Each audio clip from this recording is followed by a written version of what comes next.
Hey, how's it going? Welcome back to EB Yoga. Today I want to talk about a new style of class I'm teaching called Effort and Ease. So you may have heard this class title before, but what I'm doing at EB Yoga is probably different than what you've experienced. In classes I've taken in the past that were Effort and Ease, it was about putting in a lot of effort in a lot of really challenging poses and then trying to find ease within those poses. That is not what this class is going to be about. This class is going to be more about balance and giving you options. So I want to find a balance between effort and ease so that we're doing some physical work in the class, but then also having lots of nice relaxing moments of ease. And then giving you the option of how much effort you want to put in or how much ease you would like to find.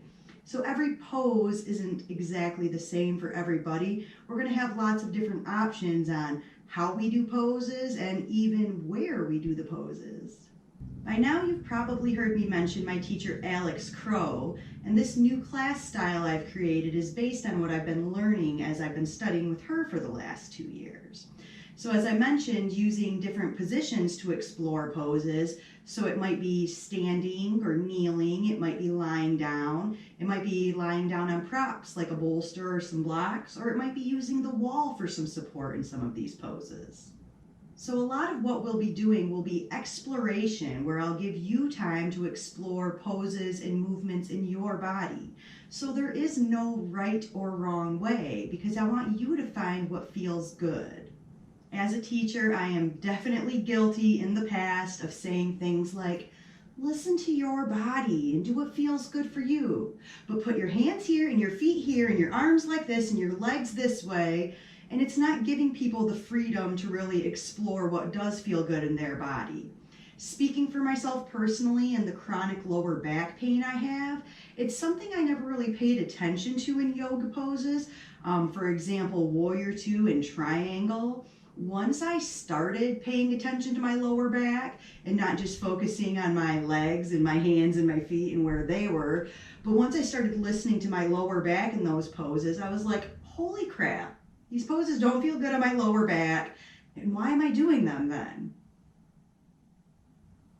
We say yoga is this mind-body connection, but then we sort of ask you to check your brain at the door and then just do what the teacher says, regardless of how it really feels if we were really listening to our bodies.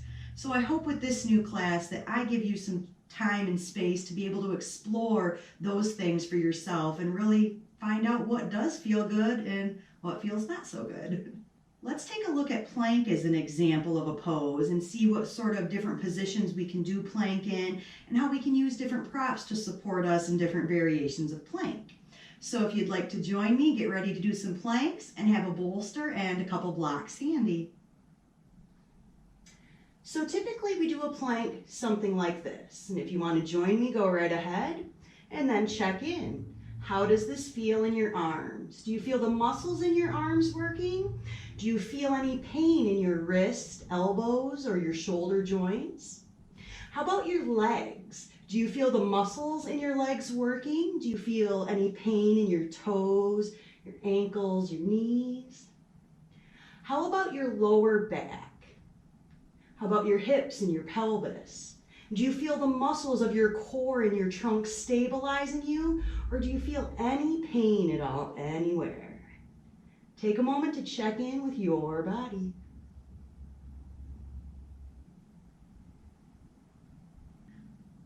So depending on how you've been taught plank, you may be told to put your hands in a certain position in relation to your shoulders. You might be taught to do something with the distance between your feet. I believe that all of these things are super personal and that there's no rule, feet together, feet apart, hands a certain way, facing a certain direction. Your skeleton is going to determine how this pose is going to feel best in your body. And we'll get into some more of those things further in the effort and ease classes. But just to let you know that there are so many options and there isn't one perfect way to do a plank pose, even though some people might think there is. So let's look at plank in a couple different ways too. We're going to start with on our back. So go ahead and lie down on your back. Once you lie down on your back, begin to recreate your plank. Extend your legs out, maybe flex your feet. Can you feel some of those muscles in your legs starting to work? Reach your hands up toward the ceiling, straighten your elbows a little bit. See if you can feel your arm muscles working. See where would be the most comfortable place for your shoulders so that they feel strong and supportive. Do you feel any engagement in your core and your trunk? And then the most important question, do you feel any pain? Wrists, elbows, shoulders, toes, ankles, knees, lower back, hips. And relax your plank on your back down. So lying on your back in plank can give you a totally different experience. Not labeling it easier or more difficult, but just different.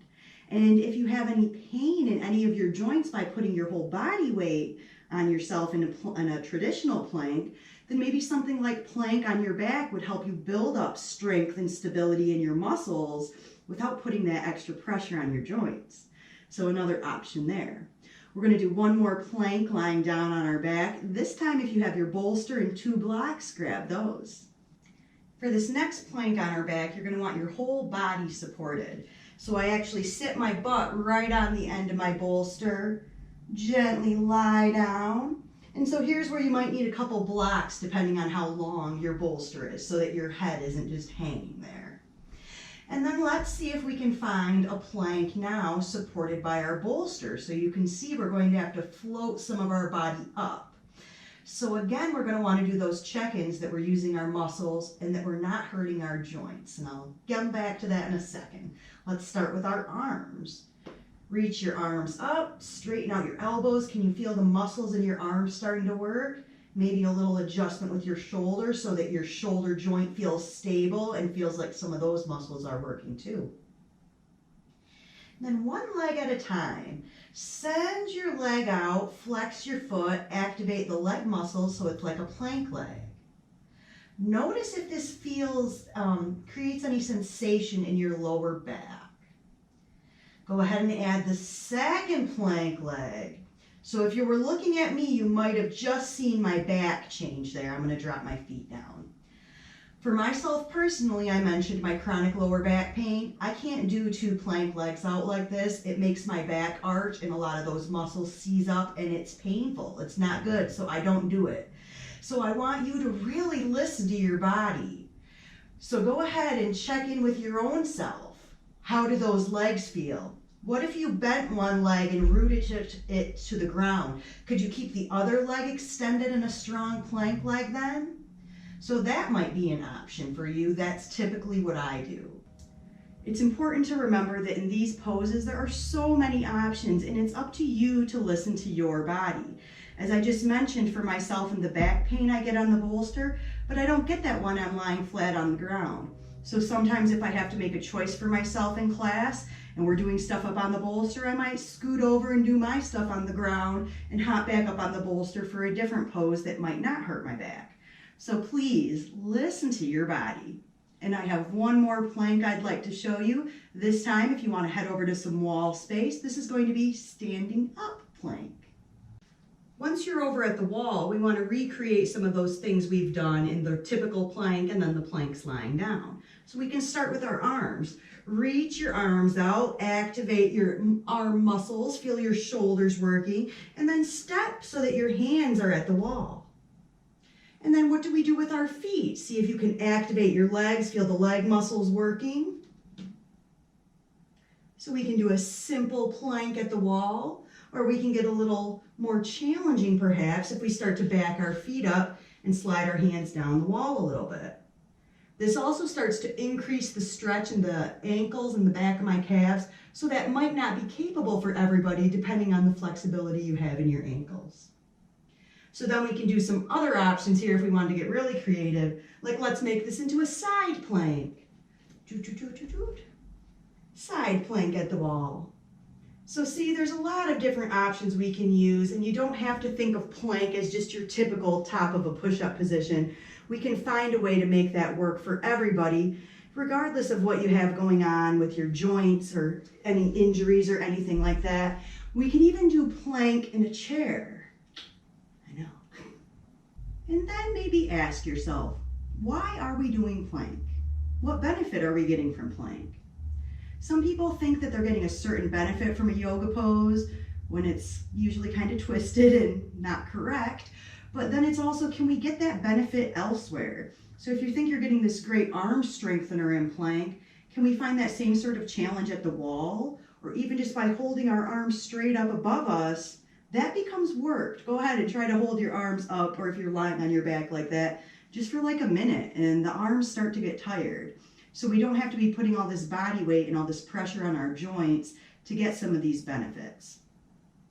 In the last 2 years I've been studying with Alex, I've really been trying to analyze every pose and everything we do in yoga classes sort of through this lens of why are we doing what we're doing and what is the benefit we're getting out of it.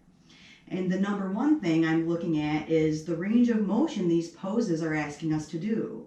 So if a pose is asking a ridiculous range of motion that most of the population doesn't have, I've pretty much decided to quit teaching those poses, and I've written a few blog posts and made a few other videos going into more detail on some of those poses, because I think it breaks people's hearts when you quit teaching up dog and things like that, but gotta do what you gotta do. I want you to be able to look at these poses and decide what's best for your body, not just be listening to me because I'm a yoga teacher. I don't know everything, and I've definitely done a lot of things wrong, but I am trying to do better, and that's why I'm continuing my studying with Alex Crow, because it is completely eye-opening what we're asking yoga to do as a healing spiritual practice, and it's actually causing some injuries, and I'm just trying to get ahead of that curve and not injure myself any further, and definitely not injure any of my students. In addition, I want to make yoga accessible. It's not just something for the naturally flexible, hypermobile people, but it's really, I believe, for everybody.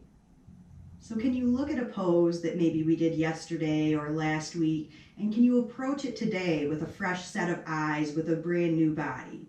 Not thinking, this is what I did yesterday, and spending all the time wanting to recreate the past, when really, like I said, you wake up every day with a new body. You might have new injuries, you might have slept weird, you might wake up feeling more refreshed. I mean, it's different every day.